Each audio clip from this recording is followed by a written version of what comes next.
Bonjour à tous, je reviens aujourd'hui avec une vidéo pour un nouveau tutoriel, c'est ma deuxième, je suis pas encore super à l'aise et en plus je teste un nouveau mode, le mode autofocus et je crois qu'il fait un petit peu de bruit.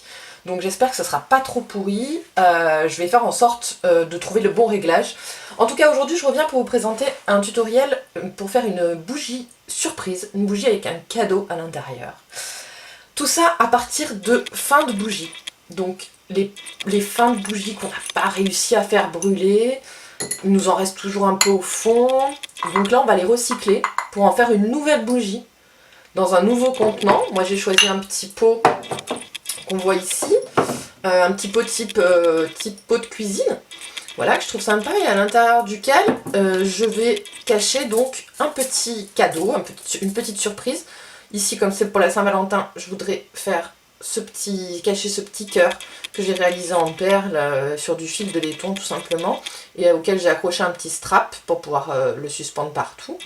Je vais l'emballer dans du papier aluminium afin qu'il soit protégé de la cire. Et il me faudra pour cela, pour réaliser ma bougie, il me faudra aussi une compresse.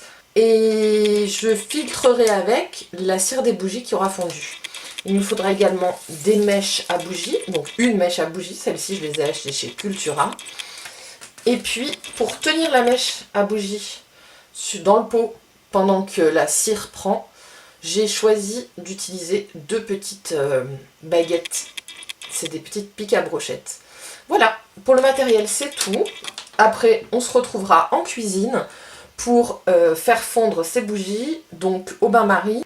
Voilà, on se retrouve dans la cuisine pour la fonte des bougies, donc vous devez les entendre là qui crépitent dans la casserole, puisque les verres s'entrechoquent. Voilà, je vais essayer de vous montrer un petit peu mieux ce qui s'y passe dans cette casserole. Elles ont bien commencé à fondre là, et quand je les remue un petit peu comme ça, c'est pas mal parce que la cire qui est déjà fondue va venir réchauffer la cire qui reste à fondre, qui est encore solide.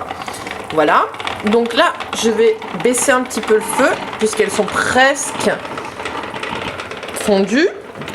Et puis là-bas vous allez voir, je vais vous montrer ce que j'ai préparé. Alors j'ai préparé ma petite surprise que j'ai emballée dans du papier aluminium. Je vais donc la mettre, après avoir coulé un petit peu de cire déjà au fond de mon récipient. La première chose à faire, c'est la mèche. Donc la mèche, on va la tremper légèrement, le bout en métal dans de la cire chaude pour pouvoir venir le coller au fond du contenant, du nouveau contenant. Donc voilà, je prends un peu de cire. Voilà la couleur que je veux mettre en premier. Moi je vais couler en premier la couleur orange et je la pose au milieu de mon pot. Voilà, donc du coup ça la maintient directement. Je vais tout de même, pour assurer le coup, mettre les baguettes, les piques à brochettes de part et d'autre pour la maintenir bien droite pendant que je vais couler la cire. Alors vous voyez dans la casserole ça continue toujours à s'exciter, hein. Voilà, la cire de ma bougie orange est fondue. Alors ce qui est bien c'est que là je n'ai pas mis beaucoup d'eau, ce qui fait que le contenant reste, on peut le tenir encore à la main sans se brûler vraiment. Ce serait peut-être mieux quand même de prendre une manique pour se protéger, mais bon là ça reste convenable, je peux le prendre sans me brûler. Ce que j'ai préparé aussi avec le papier d'alu qui me restait, ce sont des petits cônes comme ceci.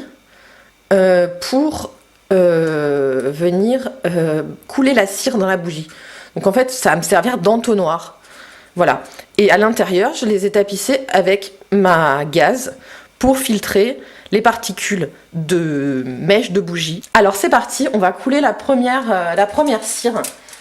Donc moi j'ai choisi de couler la cire orange en premier.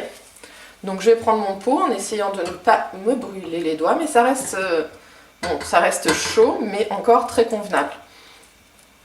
J'ai positionné mon entonnoir à l'endroit où je veux couler ma cire. C'est un peu chaud quand même. C'est quand même un peu chaud. Peut-être prendre des maniques ou un gant, ce serait pas mal. Et là, hop, ah oui, quand même. C'est un petit peu chaud. Je vais un peu me brûler les doigts, donc voilà, je remonte je remets la caméra bien comme il faut pour qu'on voit bien. Je vais quand même prendre j'ai un petit torchon là que j'ai utilisé pour ça, enfin que j'utilise pour mes DIY. Donc voilà, je m'apprête à couler la cire orange. C'est parti. Alors ça fonctionne plutôt pas mal parce que justement ça évite d'en mettre partout, notamment sur les bords du récipient. Donc voilà, je la coule en une fois. Hop. Voilà, je suis arrivée au bout. Ah, on a perdu une petite baguette dans la bataille. Voilà, donc là, je n'ai plus de cire dans mon pot. Mon pot est vide, donc je peux même m'en servir pour autre chose après. Hein. Et là, j'ai ma première couche de cire qui est coulée. Voilà, donc ma première coulée est faite. Et évidemment, avant de couler la seconde partie, il va falloir insérer notre surprise. Allez, c'est parti. Je vais mettre la surprise. Donc je vais la mettre... Bon, je l'envoie hein, dedans. Hein, de toute façon, elle va disparaître quand la bougie aura pris.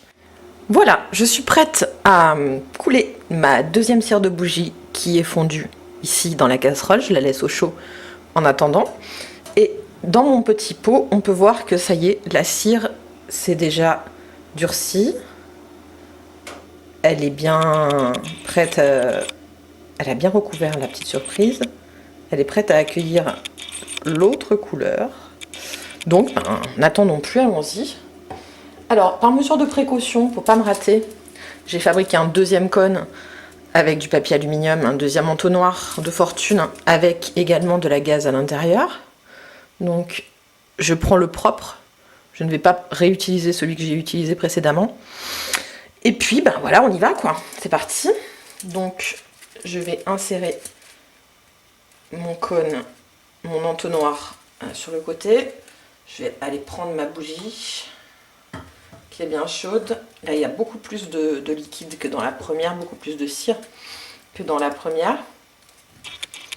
Et je vais la couler. Ça brûle.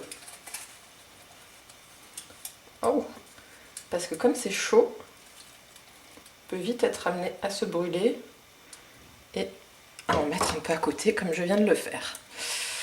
Bon, c'est pas grave, je nettoierai. Alors sachez que pour les cires de bougie, évidemment l'eau chaude c'est parfait et en grattant un peu ça s'en va très bien. J'étais inquiète et puis finalement j'ai réussi à rattraper le tout facilement. Allez où on met tout. Voilà, et j'arrive à une hauteur de cire qui est quand même, je trouve, assez intéressante pour la taille de la bougie, la taille du récipient. Donc là, bon, moi ça me convient, j'en mettrai pas plus. Maintenant, ben, on va laisser refroidir tout ça, et puis je vous montre ce que ça donne après. Alors ça y est, me revoilà, la bougie a pris, la cire a refroidi, et elle est bien dure. J'ai pu refermer le pot, le décorer avec un petit ruban et un petit mot pour mon amoureux. On voit bien les deux couleurs, le orange en bas, le rouge au-dessus. Et puis je suis très contente parce qu'à aucun endroit on ne devine qu'il y a un petit cadeau caché à l'intérieur, une petite surprise cachée à l'intérieur. Ce que je voulais rajouter également, c'était que pendant que j'ai versé, au moment où j'ai versé les cires, j'avais un petit peu de cire qui s'était déposée sur le bord du pot à l'intérieur. Et j'ai réussi à le nettoyer très facilement, tout simplement avec un morceau de papier absorbant, en frottant un peu, ou alors quand c'était un peu plus compliqué, j'ai utilisé la pointe d'un couteau. Donc voilà, c'est très facile à réaliser, c'est mignon, moi je trouve que c'est un petit cadeau qui est joli comme tout à offrir, et puis qu'on peut faire facilement avec des restes de bougies, ça permet également de les recycler. Voilà, j'espère que ce tutoriel vous aura plu, je vais essayer d'en faire d'autres. Si vous avez des conseils à me donner, n'hésitez pas, je suis preneuse. Je vous remercie, et puis vous pouvez retrouver encore toutes les étapes de ce tutoriel et bien d'autres sur le blog latypicblog.com. Merci, à bientôt!